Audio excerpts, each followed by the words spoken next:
Contrary to social stereotyping, I did not stay in an abusive relationship because I enjoy being treated like garbage or because I'm an idiot. I was always the person that said I would never put up with behaviors like that, and I have no idea why people stay. And then I became a statistic. On the surface, it seems logical to wonder why people stay when you see the pictures and hear the stories, but it's not logical, it's psychological. I remember I was driving home one day, and I said to myself, I have a 100% chance of chaos happening again, and here I go, heading straight back in. I felt insane. And I said to my partner, we are guaranteed to go through this again. And he said, thank you for your lack of support and your lack of faith. And he walked away. And then I felt like a bad partner again, because I loved who we were. I wanted the future we envisioned for ourselves. I loved his giant heart.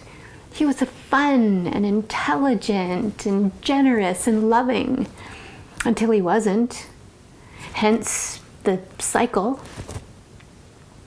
There were times with him that I felt so distraught. And then there were times when I wasn't with him that I felt so distraught. So I started to research all of this. And I love research. I remember when I was a kid, my brother used to call me Sherlock Holmes because of my need to know. So I started to study human suffering. And I started to study how suffering lent to addictions. And I realized that when I was suffering, my partner became my addiction. And it seems like love at the time.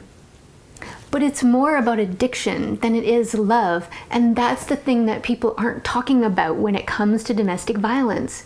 There is so much information out there on reasons why people stay, but I feel like it's really generating more pity than it is understanding. Addiction is a response to human suffering. If we're lacking love and acceptance and connection, and we're not feeling seen or heard, it's a really painful place to be. And a counselor cannot get you out of that. Your family and friends can't get you out of that right away.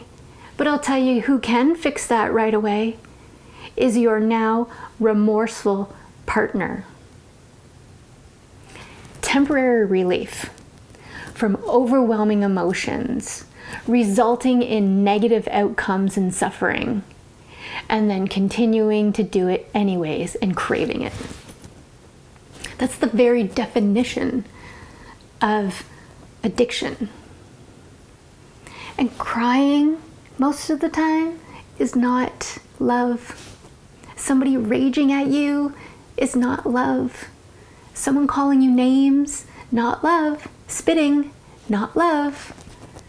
So how do we prevent it or stop it? We have to learn to self-soothe our own emotions, and that is not something that we're taught. But that's a talk for another day. So for now, I really hope this helps victims to be kinder to themselves, and for the general population to stop judging. You are part of the problem. So thank you for listening. We'll see you next time.